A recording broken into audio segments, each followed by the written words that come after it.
Let's start with a pretty interesting thought experiment. What would happen if people and entire cultures lived as though Christianity were true, even if it turned out to be completely false? So for the next few minutes, let's just go there. Imagine it. No God, no heaven. Let's just set aside the whole question of whether it's true and just explore the what if. Right. So this isn't about proving anything. We're asking a super practical question. What are the actual real-world consequences when people genuinely try to live by Christian teachings? To answer that, we don't really have to guess. For decades now, secular researchers, we're talking psychologists, sociologists, doctors, have been studying the measurable effects of religion on people's lives, and they've found some surprisingly consistent patterns. They look at a whole bunch of things, right? Everything from mental health to how people engage in their communities. And what's really fascinating is that when you look across thousands of studies, a very clear picture starts to emerge. So let's start with mental health. There was this massive review of over 3,000 studies led by a Dr. Harold Koenig at Duke, and it found that regular religious involvement is consistently linked to better mental health. We're talking lower rates of depression, less substance abuse, lower suicide risk, and on the flip side, higher levels of hope and just life satisfaction. And check this out from Pew Research. This really illustrates the point on a global scale. In a survey across 26 different countries, people who were actively religious were way more likely to describe themselves as very happy compared to those who were unaffiliated or inactive. I mean, that's a pretty striking difference. And this isn't just about how people feel personally. It actually extends into public life. The same data shows that actively religious people are more likely to join community groups, to volunteer, and to give to charity. It really suggests that religious practice tends to build a stronger social fabric, a sense of civic duty. So here's the crucial thing to remember. These are statistical patterns. They're not guarantees for any one person, but the evidence is consistent enough that serious researchers take it very seriously. There's a real measurable correlation going on here. So let's just pause and ask that question again, but with a sharper focus. We've seen the data on religion in general, so what happens when we look at the specific teachings of Christianity? Because of course, not all religions are the same. And let's be honest, not all religious communities are healthy. But Christianity has a very particular set of core ideas that really shape how its followers are supposed to see the world and act in it. And at its heart, you have these powerful claims that every single person is made in the image of God and has this incredible, profound worth.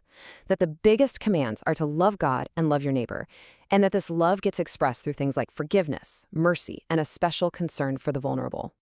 And historically, these beliefs have had massive social consequences. They were the engine behind the very first hospitals and universities, a primary moral force in the fight to abolish slavery, and the foundation for countless charities and humanitarian movements that are still shaping our world today. And this isn't just ancient history. Modern research from places like Baylor University shows that where Christian faith is actively practiced today, you see these same measurable effects: stronger family support, really effective recovery programs, and just massive levels of charitable giving. Now, for our thought experiment to really work, let's contrast this with a consistently atheistic worldview. And let me be really clear here. This is not about the character of individual atheists, many of whom are wonderful people. This is about the logical foundation of the worldview itself. So if you follow atheism to its logical conclusion, the universe is just impersonal matter and energy. Humans are an accident, a product of blind evolutionary processes. There's no ultimate purpose, no final justice, and no objective source for morality beyond what we humans just decide for ourselves. And this comparison really gets to the heart of it. On one side, human value is grounded in something sacred, something transcendent. On the other, it's the result of a material accident. It becomes a lot harder to argue for universal, unshakable human rights if you're starting from a purely materialistic point of view. This leads to what some philosophers call the borrowed capital idea. The argument is that many of our most cherished secular values, like universal equality and human rights, are actually echoes of a Christian worldview. It's like we've kept the values, but we've gotten rid of the foundation that originally gave them their meaning and their authority. Okay, so now let's pull all of these different threads together and really form the core argument. So here's the logic broken down into 3 steps. First, the secular data shows that religious practice is often linked with human flourishing. Second, Christianity's specific teachings provide a direct blueprint for exactly that. And third, a consistent atheistic framework has a really hard time providing the same deep, objective foundation for those values. So here it is, the central claim. Based on the evidence, even if we assume Christianity is false, a society that lives by its core principles seems to produce a far healthier, more humane world than one based on a purely materialistic worldview. But, and this is a really important distinction, this practical argument has its limits. We have to be crystal clear about what this does and does not prove. A worldview can be useful without being true. So none of this data about happiness or social benefits actually proves that God exists or that Jesus was resurrected. Those are questions of truth, and they require completely different kinds of evidence.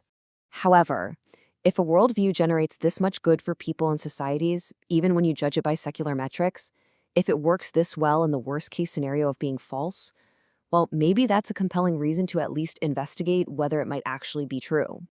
And that's really the final thought. Looking at the evidence for how these worldviews actually play out, which one would you bet your life, your family, and your society on? Which one is truly worth living?